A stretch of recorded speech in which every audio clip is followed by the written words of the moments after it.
تحياتي لكل أصدقاء برنامجنا يلا. اليوم بدي رحب بضيف مميز جدا بجسد التميز الرياضي والنشاط في الدفاع عن حقوق الإنسان، وهو نجم الدوري الأميركي للمحترفين في كرة السلة NBA كانتر فريدوم. وترك أنس بصمته الكبيرة أثناء لعبه مع مجموعة من أكبر الفرق الأمريكية لكرة السلة. أنس تميز أيضا كصوت قوي في الدفاع عن حقوق الإنسان، فكان أحد الأصوات المدافعة عن المسلمين الإيغور في الصين ضد الانتهاكات المروعة بحقهم من قبل النظام الصيني. وبنفس الوقت بيقوم كانتر فريدوم والفخور بكونه مسلم بانتقاد الجماعات المتطرفة اللي بيشوفها إنها ما بتمثل الإسلام. لتعرفوا أكثر عن هذا البطل الرياضي والمدافع عن حقوق وحرية الإنسان، تابعوا هذا اللقاء الخاص جدا من برنامج يلا.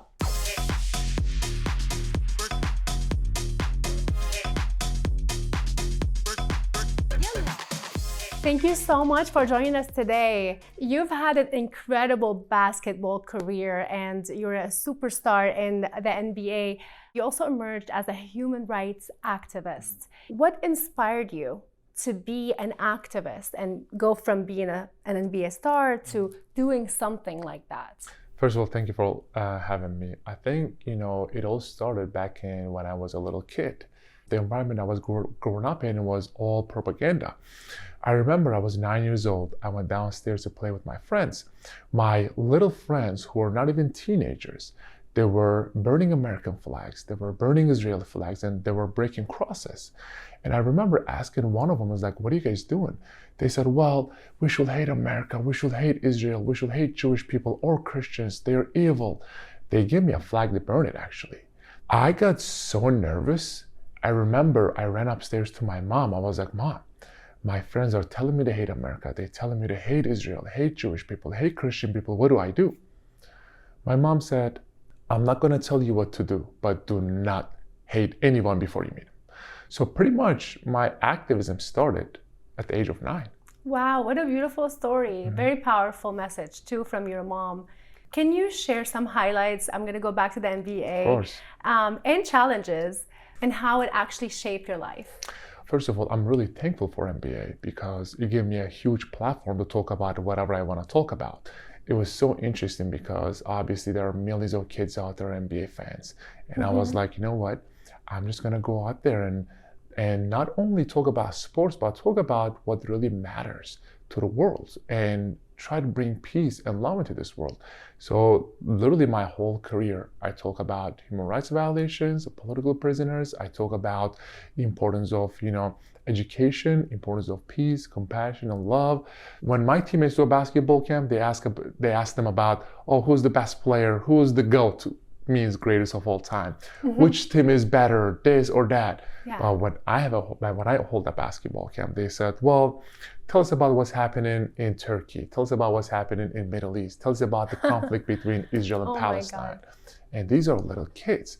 So I started to see the change, and that inspired me and motivated me too. So you felt a sense of responsibility to do more.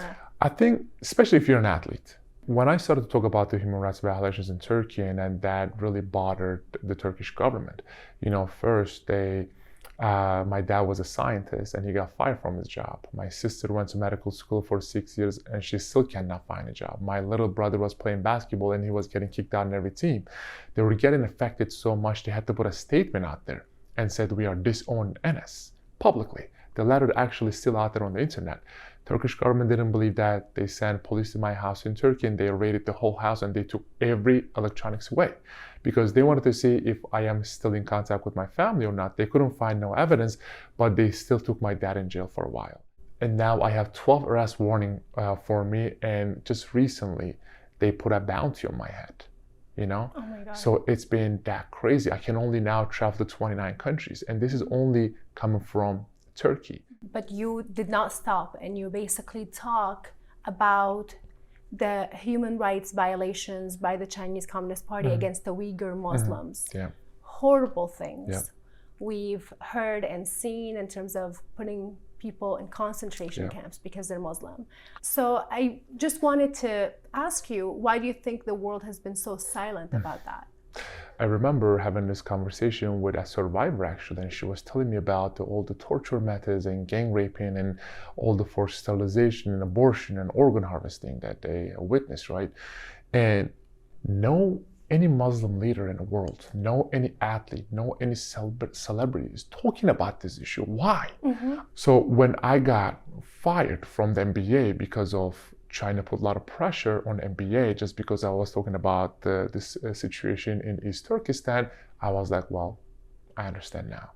Unfortunately, many of these Muslim countries and leaders or athletes, are scared to say a word about it because they know as soon as they even bring that question up, China will destroy their economy.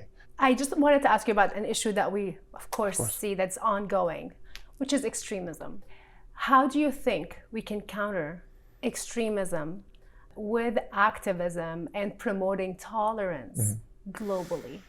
I think we have to start from the bottom. If you want to have a better and brighter future, we have to educate kids because they are going to be our future one day. I want them to pick their morals and values over money any day. I want them to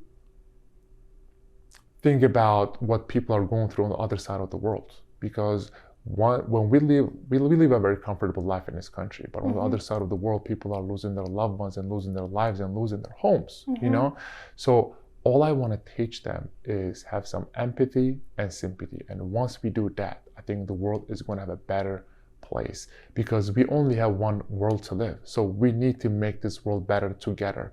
Till one of those crazy billionaires find another planet to live, this world is what we have. Yes. So it's like a big team, we got to come together and say, you know what, this is our only home. So let's work together. Yes. I kind of wanted to reiterate something you said on your social media when you said after the Hamas terrorist attack on Israel, that Hamas does not represent, and their action does not represent Islam. Yep. What was your reaction? After what Hamas did on October 7th, unfortunately, many people started to blame Islam for it. But it is not fair, because what Hamas did that day has nothing to do with true Islam. Terrorist groups like Hamas, ISIS, or Hezbollah are trying to brainwash other Muslims around the world and wanting them to become radical Muslims just like them. These groups said that they performed their attack in the name of Islam or for the sake of Allah. It is a big lie. How does your faith influence your activism and your approach to justice and human rights?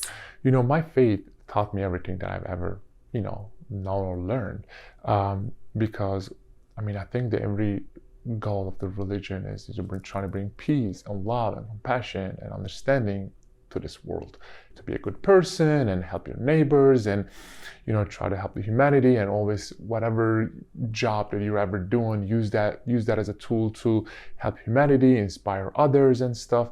I know what my religion tells me. It says if you kill a person, it's equal to killing humanity. And if you save a person, it's equal to saving humanity. So what Hamas did on October 7th does not represent true Islam, So I was like, it doesn't matter. People can get angry at me. People can say whatever they want, but what they have done is not true Islam. And what we see, and it's something that is basically, for me too, it's shocking, is that there's a normalization of extremism, that you see people try to justify the murder of innocent people under any banner. And on top of it, and this is something I wanted to ask your opinion about, is this even helping the Palestinians? I want to get this straight first. After having a lot of conversation with, my Muslim and Jewish friends, actually, pro-Palestine doesn't mean you're pro-Hamas. Pro-Palestine doesn't mean you want all the Jews gone. Pro-Palestine doesn't mean you're anti-Semitic. You're just, standing up for innocent Palestinians because it's a reality. So what I believe is people are saying free Palestine, and I say, yeah, of course, free Palestine, but first from Hamas. Once you do that, people going to have a better understanding what Palestinians are, because Hamas really doesn't represent Palestinians. Mm-hmm. And Hamas will never achieve peace for Definitely anybody. Not. No, definitely not. Your advice to young Muslims, and by the way, to also non-Muslims who are outside of the Middle East and who are seeing things from also kind of a more distant perspective, but also less understanding of the situation. First, I want to start with this. If you are getting your information from TikTok, oh my God, please delete that app. Please, because there is so much misinformation and misleading on that app. And these kids who are teenagers and their blood is boiling and they want to do something, and they go on TikTok and seeing all these clips and they're saying, well, this is our religion, we need to go fight no, you don't. You need to first educate yourself. And also, let me ask you a question. When ISIS was beheading innocent people in Iraq, in Syria, in Libya, I have not seen one Muslim run on the street, take a Libyan or take a Syrian or take an Iraq flag and protest it. I didn't see no. When some Muslim countries were literally killing over 400,000 Yemenis in Yemen, I haven't seen anyone taking the Yemeni flag and going to the streets and protest it.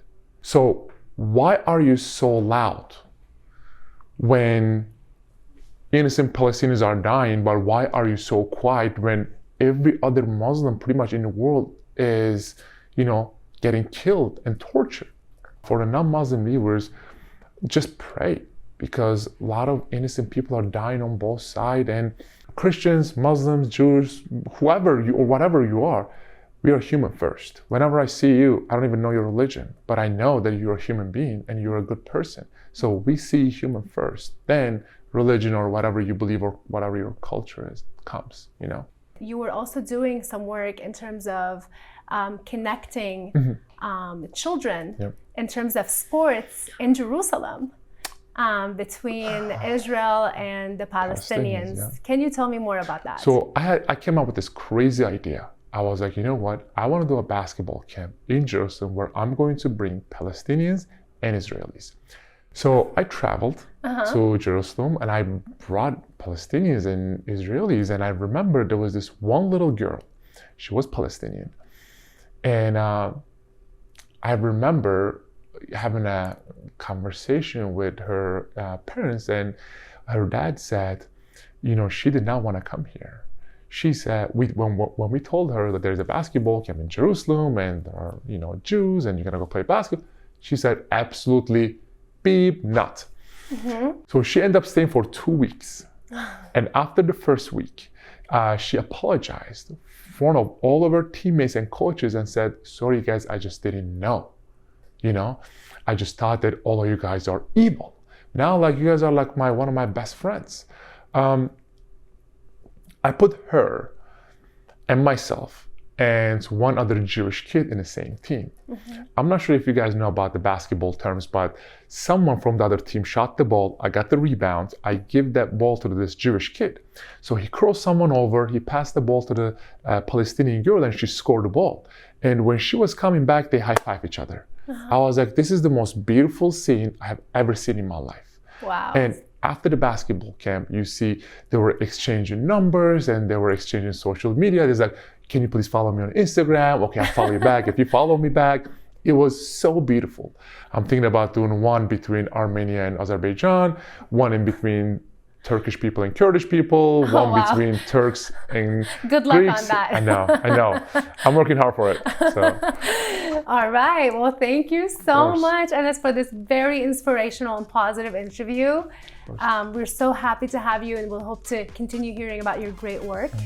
So 1, 2, 3, Yalla!